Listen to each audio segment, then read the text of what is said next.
Sahabat Tribuners yang saya hormati dan saya muliakan, sehat dengan Mind Technology.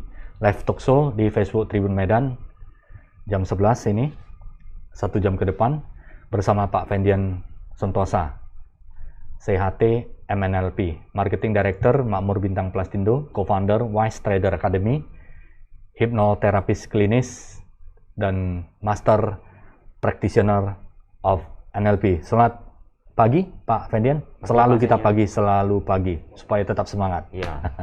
Apa kabarnya? Baik, Pak. Selamat pagi juga semua Tribuners ya. Ya. Senang sekali bisa berjumpa di sini, Pak. Oke, thank you ya. Thank you. Terima kasih kita bisa ngobrol di sini, bisa sharing-sharing. Nanti Pak Fendian akan cerita bagaimana pengaruh teknologi pikiran supaya kita bisa sehat dengan teknologi pikiran. Dan Pak Fendian ahlinya. Nah, kita akan ngobrol banyak, ngobrol santai supaya sesuatu yang bermanfaat bagi kita semuanya ya. Ya. Nah, ini menurut Pak Fendian itu cara pikirnya bagaimana ya? Saya ada membaca sebuah artikel. Itu dari Amerika ya. Amerika itu ada Dr. Joe Dispenza dan Bruce Lipton. Oh iya. Ya, itu dua itu Top ini.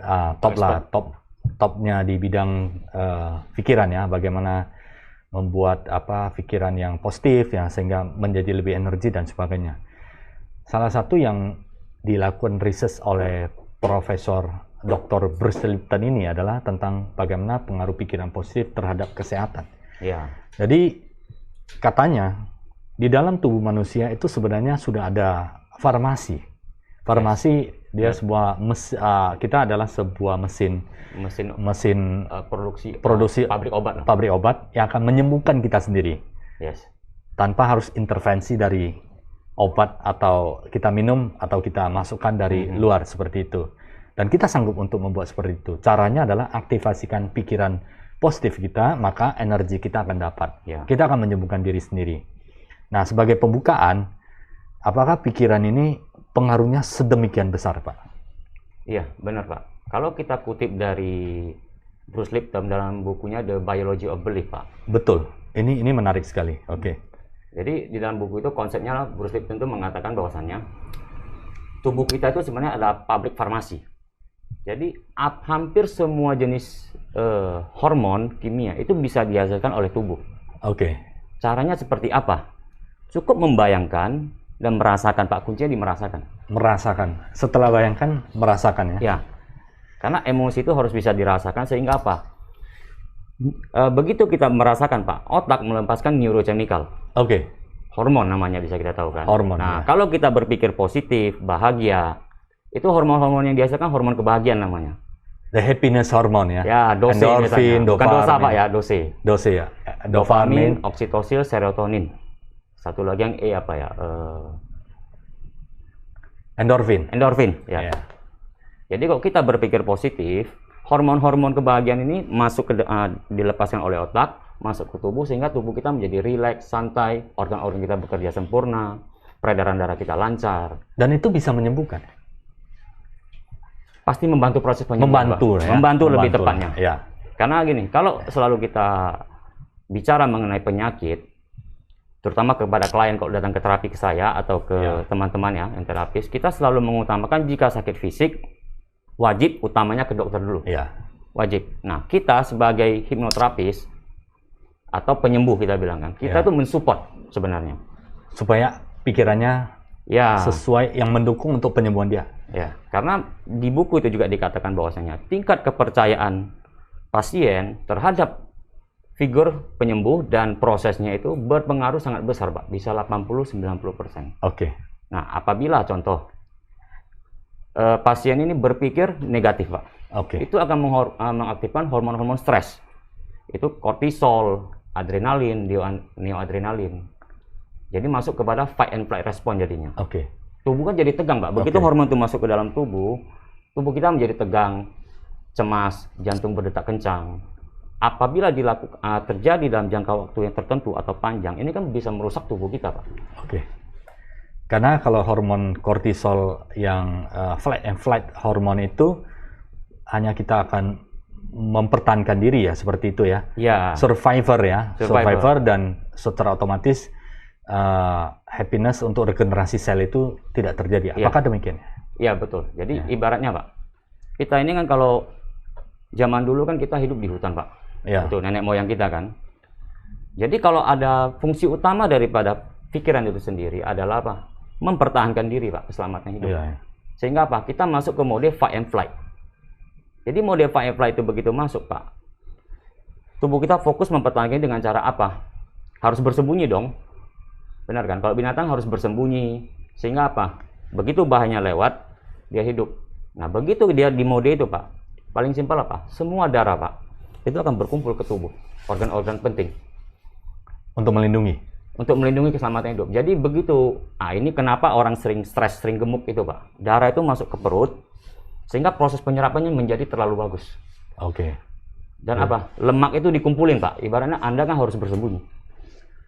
Jadi proses tubuh itu menyerap lemaknya itu gila-gilaan jadinya. Untuk bertahan untuk jangka waktu yang lama. Iya. Oke, ingin sehat, ingin langsing, jangan stres lah. Iya. Jangan terlalu khawatir ya. Yes. Tapi hiduplah lebih bahagia dan lebih rasional. Iya. Pak Ad, apa yang dimaksud dengan teknologi pikiran, Pak? Jadi teknologi pikiran ini sebenarnya Pak ya, setua daripada budaya manusia itu sendiri. Oke. Kalau dulu itu namanya kita istilahnya kita di timur itu kekuatan pikiran, olah batin, kekuatan batin, dan lain-lain sebagainya. Iya. Tapi seiring dengan perkembangan zaman, Iya. teknologi kan update nih. Iya. Benar kan? Nah, ini para ilmuwan di barat melakukan riset banyak, terutama mengenai otak. Oke. Di riset itu apa sih pikiran itu? Oke. Tidak kelihatan tapi efeknya nyata. Dan Oke. diukurlah dari sana Pak, mulai gelombang otak itu. Oke. Ada alfa, Alat pengukur otak itu secara mesin namanya EEG ya kalau nggak salah. EEG betul. EEG. Dan itu terlihat jelas itu ada grafik-grafiknya. Ya, gelombang otak. Hmm. Jadi ada alfa, beta, alfa, theta, delta. Oke. Tujuannya untuk mengetahui teknologi pikiran apa ya? Supaya kita lebih happiness. Yes. Karena kan kita manusia ini salah satu anugerah yang diberikan Tuhan kan akal pikiran, Pak. Oke, masuk akal ya. Benar kan? Ya. Nah, bagaimana memanfaatkan? Tentu kita harus belajar what-nya dulu. Apa Oke, sih sebenarnya Oke. teknologi pikiran ini? Ya. Dan itu berkembang sangat pesat di Amerika. Sangat Eropa, pesat, ya? Pak. Oke. Jadi sebenarnya ini di timur, istilahnya kita itu kebijaksanaan timur, Pak, dulu. Tapi Oke. di barat, banyak riset-riset yang menunjukkan kebijaksanaan timur ini dijadikan satu ilmu. Oke. Dan bermanfaat ya. Bermanfaat. Contoh, menggunakan satu mesin tertentu, mereka bisa treat depresi, Pak, atau penyakit-penyakit psikosomatis.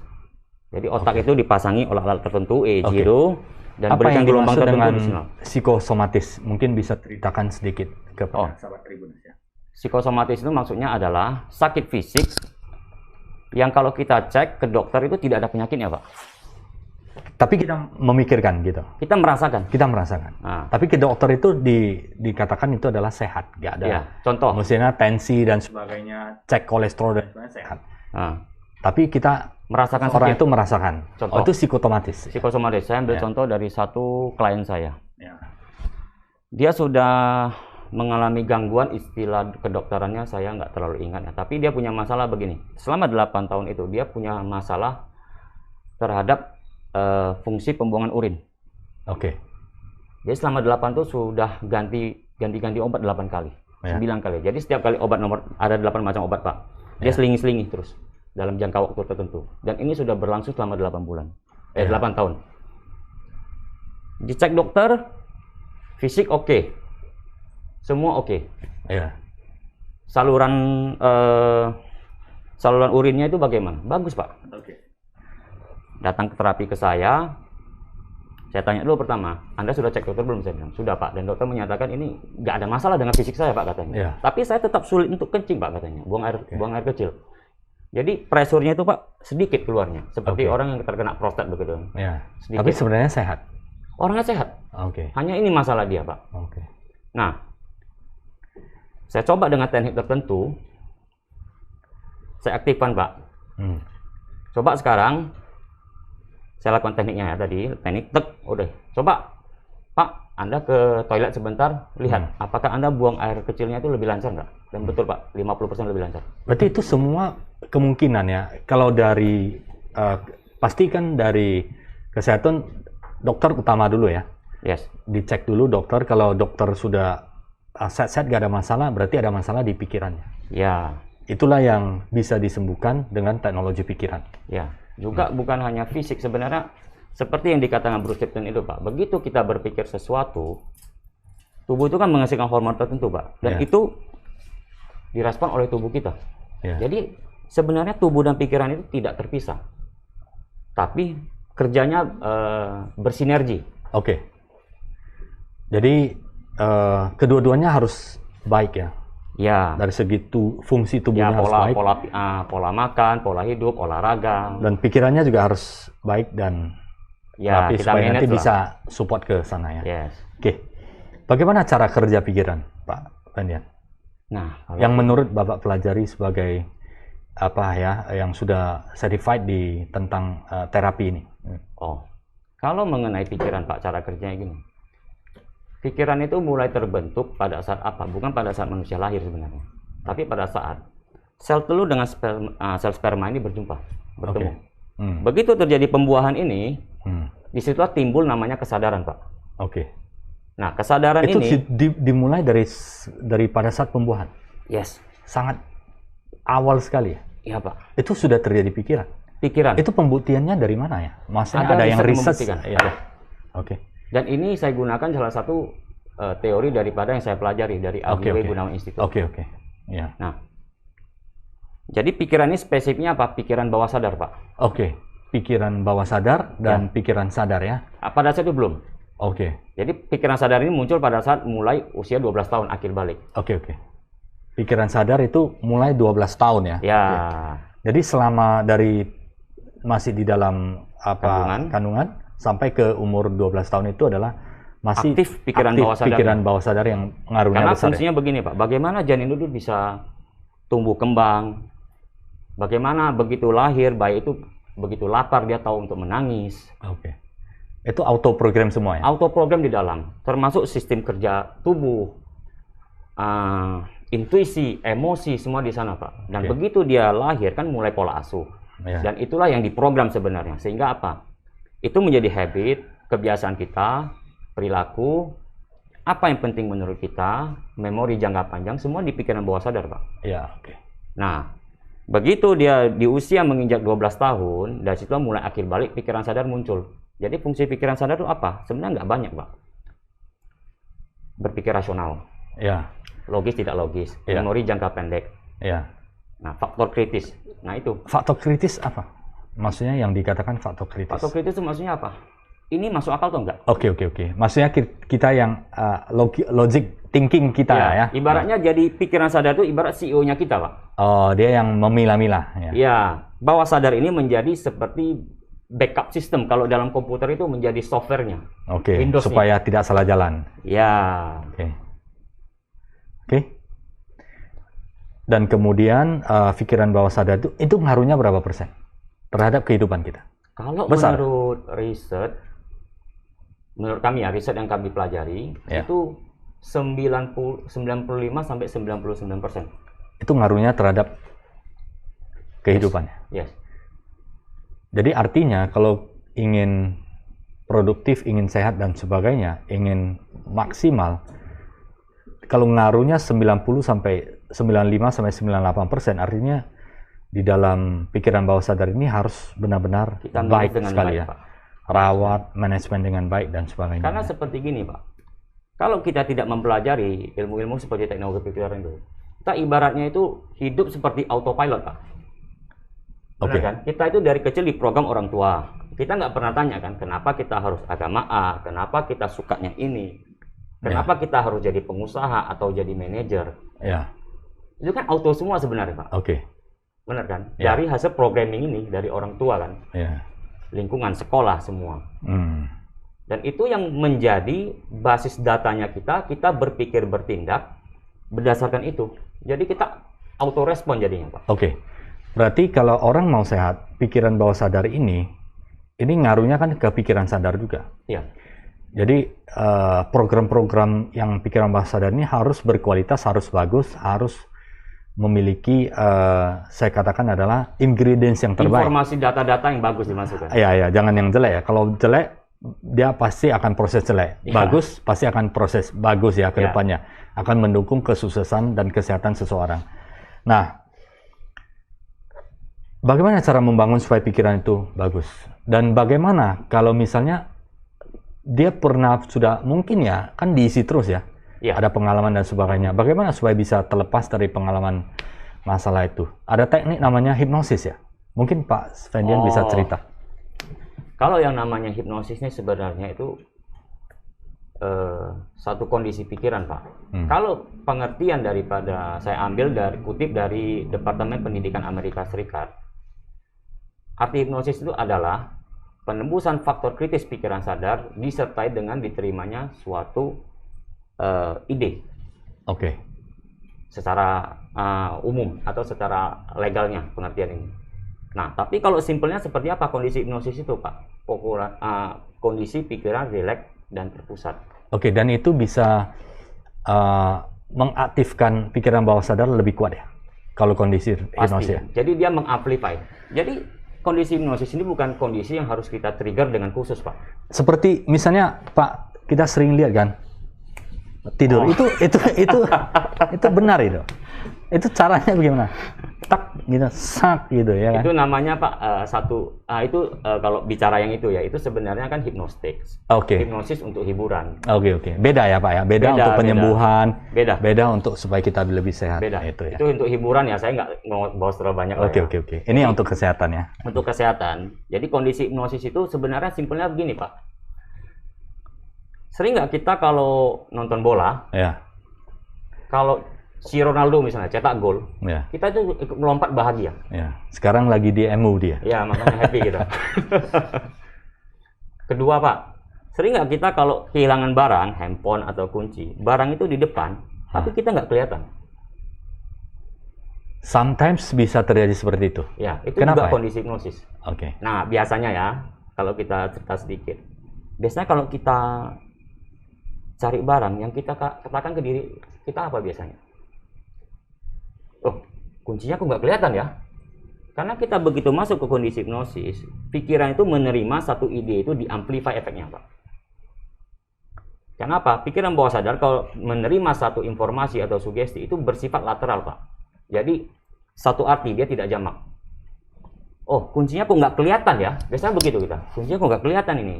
Begitu kita pas kondisi hipnosis, Pak, itu dijalankan dengan sempurna oleh pikiran bawah sadar. Nggak kelihatan betul-betul. Langsung diterjemahkan sempurna. Karena pikiran bawah sadar ini seperti yang dikatakan Bruce Lipton, dia melakukan apapun yang kita inginkan tanpa nawar. Laksanakan menurut keyakinan kita. Jika kita yakin itu terjadi, Pak. Bawah sadar cuma begitu kerja. Nah, bagaimana kaitan pikiran dengan kesehatan, Pak? Sekarang kan, bagaimana membangun struktur pikiran yang bagus supaya kita tetap senantiasa sehat? Kalau cara mudahnya, Pak, itu sebenarnya dari sehari-hari kita.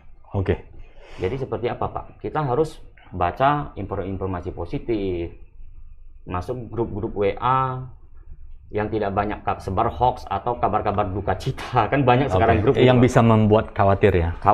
Nah, ambil contoh satu. Struktur pikiran itu dirubah atau diterima input yang bagus terlebih dahulu. Secara paling simpel salah satu itu, Pak. Jadi contoh, ambil satu klien saya, saudara sendiri juga. Jadi pada saat awal-awal COVID itu, dia itu mengalami kecemasan berlebihan, Pak.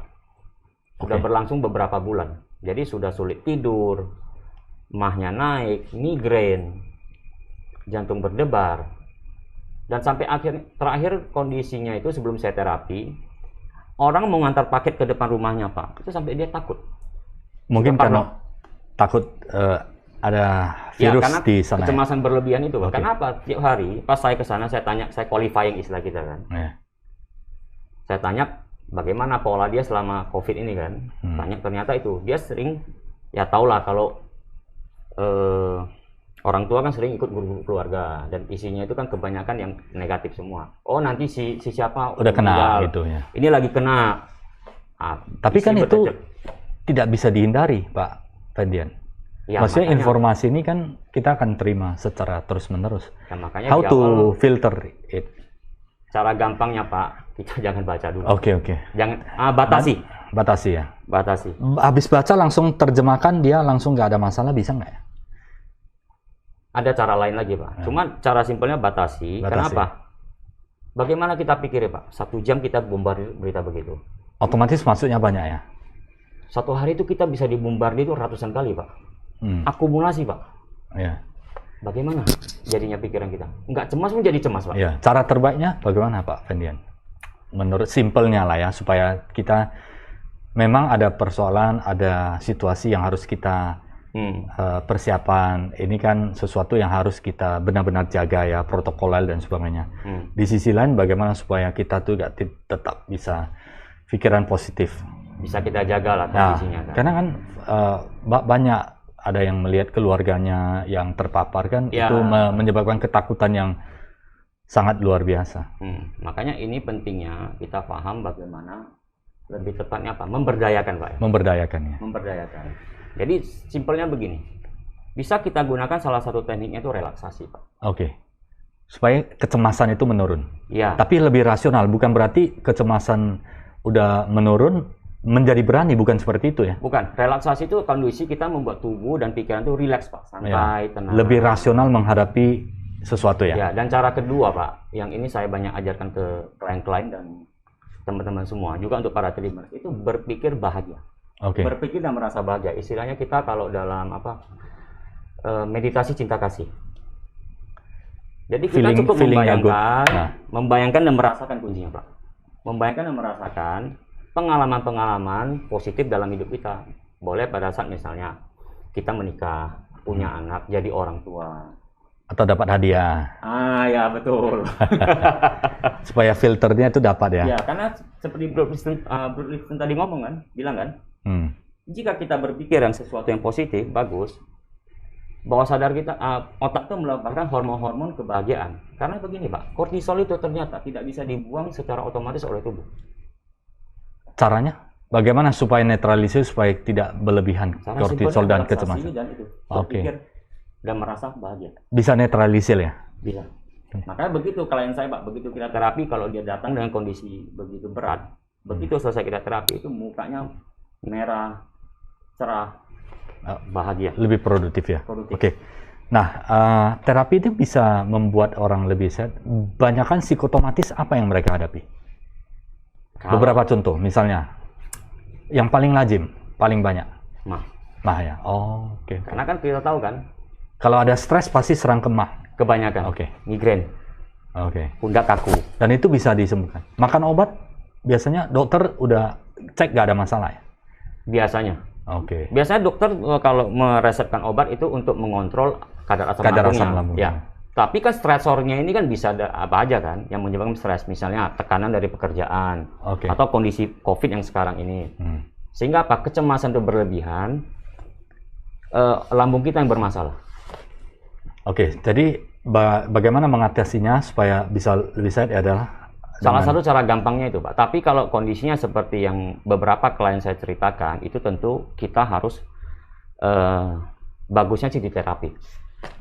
Karena kita kan klien ini atau masyarakat secara umum tidak paham bagaimana kan. Ibaratnya lah kita kan bisa lah kita untuk ini, ibaratnya kalau ke dokter ini vitaminnya, obat-obat untuk peredam panas. Tapi kan kalau tidak sembuh kita kan harus cari profesional Pak. Sama sebenarnya. Ada persoalan di fisik ya ke dokter ya. Kalau di pikiran ya bagaimana teknologi pikiran itu ada bagusnya, salah satu alternatif juga ya. Supaya bisa lebih sehat secara fisik, secara holistik pikiran, lah kita bilang. Holistik ya.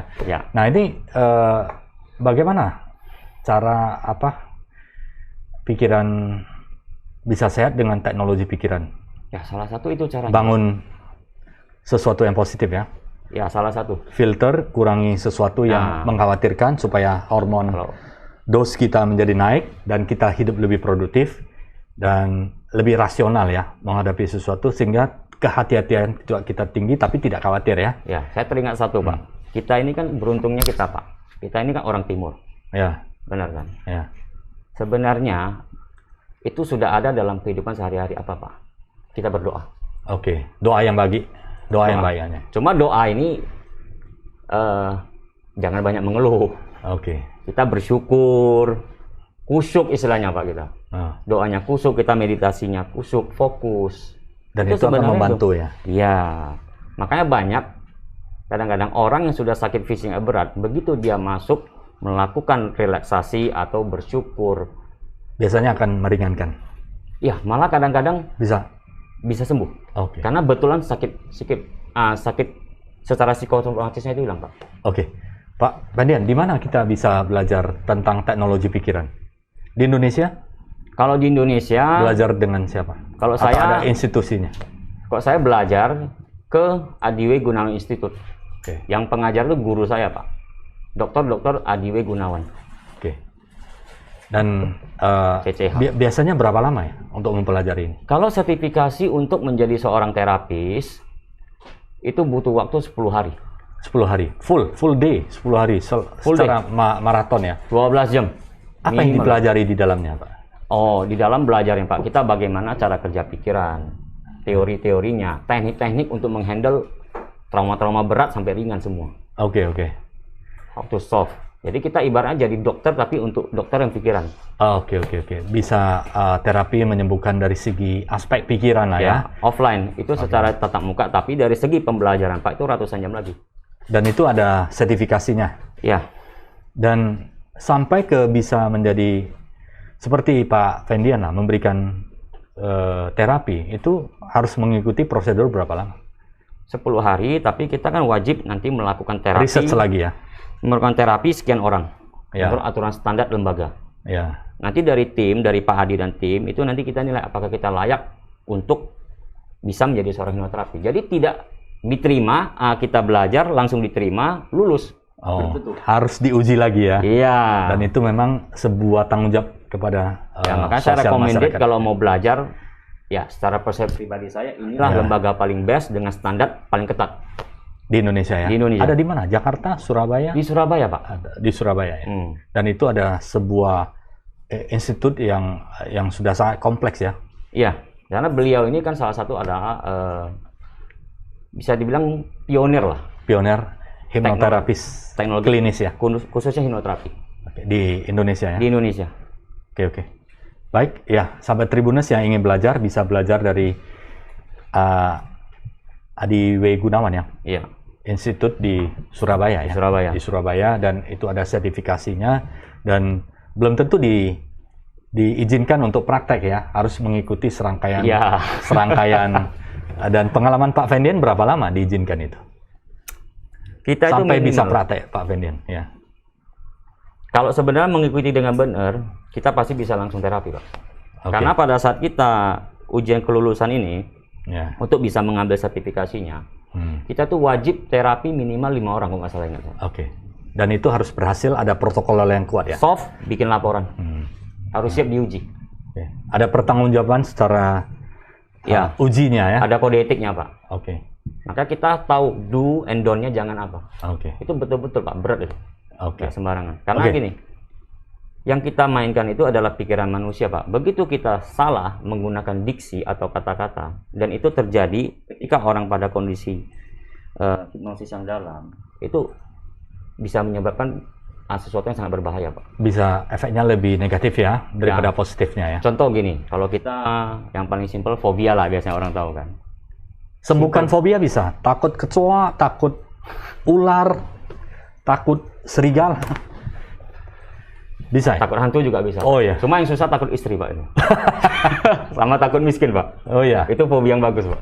Takut miskin. Oke. Itu jangan dibuang lah ya. Jangan buang. Bagus itu. Takut istri juga jangan. Jangan ya. Demi kebaikan bersama. Ada yang kontrol ya. Demi kebaikan bersama. Jadi kalau fobia cepat, Pak. Kalau sekarang saya lakukan tuh nggak sampai 10 menit. Udah bisa ya? Misalnya, tapi Maka kadang 5-10 menit, Pak. Nggak lama. Itu bisa sembuh ya? Sembuh kan? Dan biasanya permanen. Permanen ya? Itu nggak akan kambuh lagi? Nggak. Karena kita ada di langkah satu teknik itu, tahap.